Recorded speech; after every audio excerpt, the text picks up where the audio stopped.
Hi viewers, welcome to our channel. ప్రస్తుతం మనతో పాటు దాము బాలాజీ గారు సీనియర్ జర్నలిస్ట్ ఉన్నారు. వారితో ఒకసారి మాట్లాడదాం. సార్ నమస్కారం. సార్ అంతర్వేది దగ్గర సముద్రం అనేది 500 మీటర్లు వెనక్కి వెళ్ళిపోవడం జరిగింది. ఇప్పుడు దీనిపైన అంటే సునామీ వచ్చే సూచనలు కనిపిస్తున్నాయేమో అని ఎక్స్పర్ట్స్ అంటున్నారు. దానికే సూచన 500 మీటర్స్ వెనక్కి వెళ్ళిపోవడం అనేది సునామీ రాబోవడానికి సంకేతం అని కూడా చెప్తూ ఉన్నారు. మరి నిజంగా సునామీ వచ్చే అవకాశాలు కనిపిస్తున్నాయా? గతంలో ఎప్పుడో సునామీ వచ్చారు, ఎంతో మంది చనిపోవడం మనం చూసాం. అసలు ఈ సునామీలు ఎందుకు వస్తాయి? మరి ఇప్పుడు అంతర్వేది దగ్గర ఏం జరుగుతుంది? వచ్చే సూచనలు కనిపిస్తున్నాయా? ఎక్స్పర్ట్స్ ఏం చెప్తున్నారు సార్? అంబేద్కర్ కోనసీమ జిల్లా సెకనేటిపల్లి మండలం అంతర్వేది అని ఉంటుంది. అక్కడ అంతర్వేది అనేది ఒక విశిష్టమైంది అనమాట. గోదావరి వశిష్ట నది సముద్రంలో కలిసే చోటు అది. సో ఇది పుణ్యక్షేత్రంగానూ ఉంది, అటు పిక్నిక్ గానే ఉంది. పుణ్యక్షేత్రం ఎందుకంటే లక్ష్మీ నరసింహస్వామి ఆలయం అక్కడ వెరీ పాపులర్ అనమాట. అందుకని రాష్ట్రం నలువైపుల నుంచి అక్కడికి వెళ్తుంటారు. అట్లాగే అది అంతర్వేది అనేది వండర్ఫుల్ పిక్నిక్ స్పాట్ కూడా, అలాగా కూడా చాలా మంది వెళ్తుంటారు. నిన్న మార్నింగ్ ఏమైందంటే సర్పంచ్ కొండ జాన్ బాబు కొంతమంది అక్కడ నడిచి వెళ్తున్నప్పుడు, వాకింగ్ వెళ్తున్నప్పుడు గమనించారు. అది సముద్రము 500 మీటర్ల వెనక్కి వెళ్ళిపోయింది సడన్ గా. మొత్తం ఒండ్రు మట్టి బయట నిలిచిపోయింది అనమాట. అందువల్ల గందరగోళంగా అయిపోయింది. అక్కడ బీచ్ల వాకింగ్ ఇవన్నీ కూడా కష్టంగా మారిపోయినాయి. సో అప్పుడు ఆయన మీడియాతో మాట్లాడుతూ ఈ కొండ జాన్ బాబు ఆయన పేరు, ఈ కొండ జాన్ బాబు మాట్లాడుతూ ఇది సునామీకి సింబల్, ఇది ఇలాగా సడన్ గా వెనక్కి 500 మీటర్ల వెనక్కి అనేది ఎప్పుడు వెళ్ళదు, అలా వెళ్ళిందంటే అర్థము సునామీ సింబల్ అని చెప్పాడు. దాని తర్వాత ఏమైంది, విపరీతంగా ముందుకు వచ్చి అలలు అక్కడ లైట్ హౌస్ ఉంటుంది కదా, లైట్ హౌస్ స్థాయికి అలలు ఎగస్తూ ఉన్నాయి. అంటే ఒక్కసారి వెనక్కి వెళ్ళడం, మళ్ళీ అలలు పైకి అంత పైకి వెళ్ళడం అనేది సునామీ చిహ్నం ఇది అనేది ఇప్పుడు చాలా మంది చెప్తున్నారు. అయితే ఎందుకు సునామీ అనగానే మన భయం అవుతుంది అన్నప్పుడు, గత అనుభవం వల్ల 2004లో డిసెంబర్ 26న ఇండియన్ ఓషన్ సునామీ అంటారు. దీన్నే సుమిత్ర అండమాన్ అర్త్క్వేక్ అని కూడా పిలుస్తారు. ఇది ప్రధానంగా ఏంటంటే Burma tectonic plate, Indian tectonic ప్లేట్ల మధ్య జరిగిన ఘర్షణ వల్ల వచ్చింది అని చెప్తారనమాట. అంటే బేసిక్గా సునామీలు ఎందుకు ఏర్పడతాయి అనేది ముందుగా అర్థం చేసుకుంటే మనకి ఇవి తెలుస్తుంది. సునామీలు ఏర్పడడానికి ఏంటంటే సీ ఫ్లోర్ మూమెంట్ అంటారు. అంటే సముద్రంలో ఫ్లోరింగ్ ఉంటుంది కదా, మట్టము, ఈ దాంట్లో వచ్చే మూమెంట్స్ వల్ల ప్రధానంగా సునామీలు వస్తాయన్నమాట. దీన్నే ఫస్ట్ కారణం వచ్చి సీలో ఓషన్ అర్త్క్వేక్ అంటారు వాటిని. సముద్రంలో ఉండే నేల ఏదైతుందో అందులో భూకంపాలు రావడం వల్ల సునామీలు వస్తాయన్నమాట. అప్పుడు వచ్చిన భూకంపం దాదాపు రెక్టర్ స్కేల్ మీద 9.1 నుంచి 9.3 వరకు జరిగింది. దానివల్ల ఇండియాలో 10,749 మంది చనిపోయారు. ముఖ్యంగా ఇటు ఆంధ్రప్రదేశ్, ఇటు తమిళనాడు, కేరళ, అండమాన్ నికోబార్ దీవులు ఇవి ఎఫెక్ట్ అయినాయి, బలంగా అయినాయి అనమాట. ముఖ్యంగా తమిళనాడు చాలా పెద్ద స్థాయిలో ఎఫెక్ట్ అయింది. సో అది దాని నుంచి కోలుకోవడానికి చాలా కాలం పట్టింది అనమాట. ఎందుకంటే చనిపోయింది ఎంతమంది అయితే చాలా మంది మిస్ అయిపోయారు, గల్లంత అయిపోయారు. ఇండ్లు ఇవన్నీ ఆస్తుల నష్టము, వెహికల్స్ కొట్టుకుపోయినాయి, పశువులు కొట్టుకుపోయినాయి. ఇలాగా చాలా పెద్ద ఎత్తున నష్టం జరిగింది. కొన్ని వేల కోట్ల లాస్ జరిగింది ఈ సునామీ వల్ల. అందుకని ఆ సునామీ అనగానే ఒక్కసారి గుండెల్లో అందరికీ రైళ్లు పరిగెత్తాయన్నమాట, అంత భయం ఉంది. సో నెంబర్ 1 వచ్చి అర్త్క్వేక్. నెంబర్ 2 వచ్చి వాల్కోనిక్ ఎరప్షన్ అంటారు. అంటే అండర్ సీలోనూ వాల్కనోస్ ఉండే అవకాశం ఉంది, పర్వతాలు.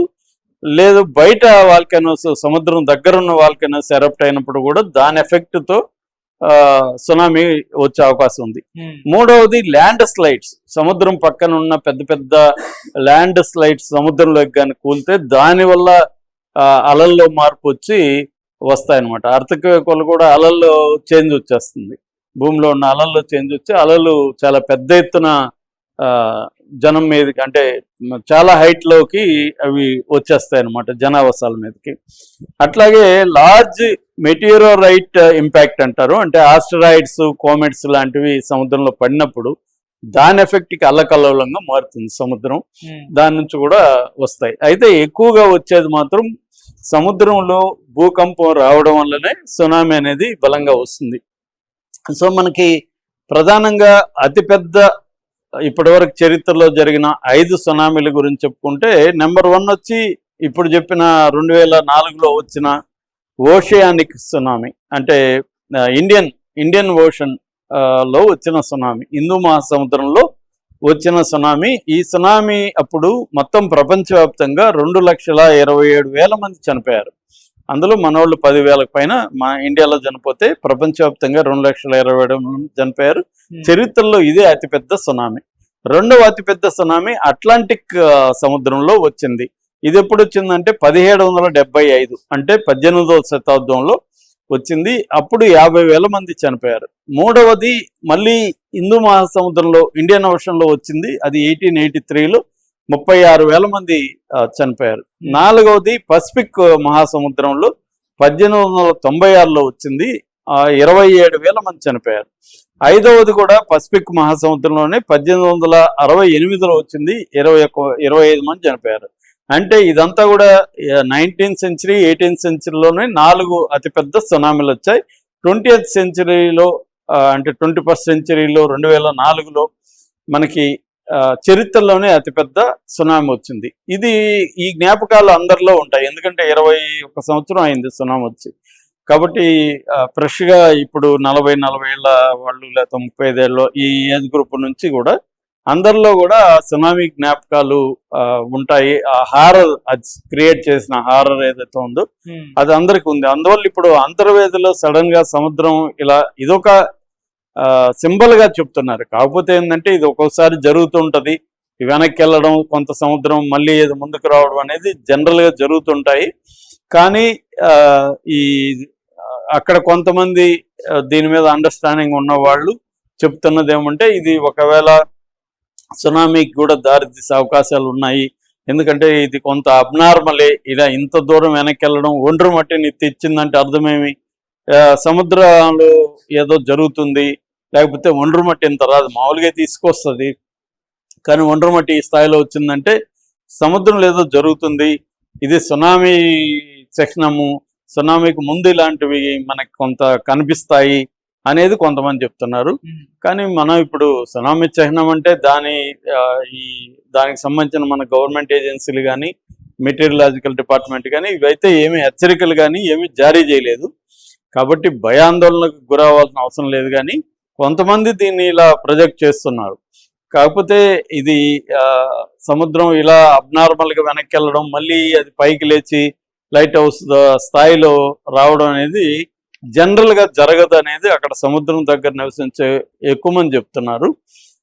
మనకి ఇప్పుడు ఈ మధ్యకాలంలో వాతావరణం చేంజ్ మనకు కనబడుతుంది. వర్షాలు కూడా విపరీతంగా పడ్డాయి దేశం అంతా కూడా. దానివల్ల మన హైదరాబాద్ లో కూడా మన మూసి వరదలు లేటెస్ట్ గా వచ్చాయి. విపరీతంగా పడడం, ఒకే కొద్ది నిమిషాల్లో ఎక్కువ వర్షపాతం పడడం, దీన్నే క్లౌడ్ బరస్ట్ అంటున్నాడు. ఒకే ప్రాంతంలో పడడం, ఎక్కడ కోకటిపల్లి పడుతుంది, శ్రీనగర్ కాలనీలో పడదు. ఇలాగా ఒక ఏరియాలోనే కుంభవృష్టిగా పడడం, నిలిచి నిట్టనిలుగా ఎక్కువ వర్షపాతం పడడం అనేది తెలంగాణలో కూడా ఆల్మోస్ట్ డబుల్ పడింది. ఈ నార్మల్ కంటే కూడా డబుల్ వర్షపాతం అనేది నమోదైంది. సో అందువల్ల వాళ్ళు ఏంటంటే ఏ చిన్న మార్పు జరిగినా ఒక భయాందోళనకైతే గురవుతున్నారు ప్రజలు. ఎందుకంటే ఏం జరుగుతుందో అనే ఒక భయాందోళన ఉంది. ఇది ప్రపంచవ్యాప్తంగా ఉన్న ఫినామినాని, మన ఓన్లీ ఇండియాలో పరిమితం కాదు. సో ఈ కాంటెక్స్ట్ లో అంతర్వేదిలో సడన్ గా 500 మీటర్లు లోపలికి పోవడంతో ఒక భయాందోళనలు అయితే ఉన్నాయి. కానీ సైంటిస్టులు చెప్తున్నది ఏమంటే అటువంటి భయాందోళన పడాల్సిన అవసరం లేదు. కాకపోతే జాగ్రత్తగా అయితే ఉండాలి, ఒక అబ్జర్వ్ చేస్తూ ఉండాలి, సముద్రం ఏమన్నా జరుగుతుందా, లోపల ఏం జరుగుతుందా అనేది అంటున్నారు. Okay, thank you so much.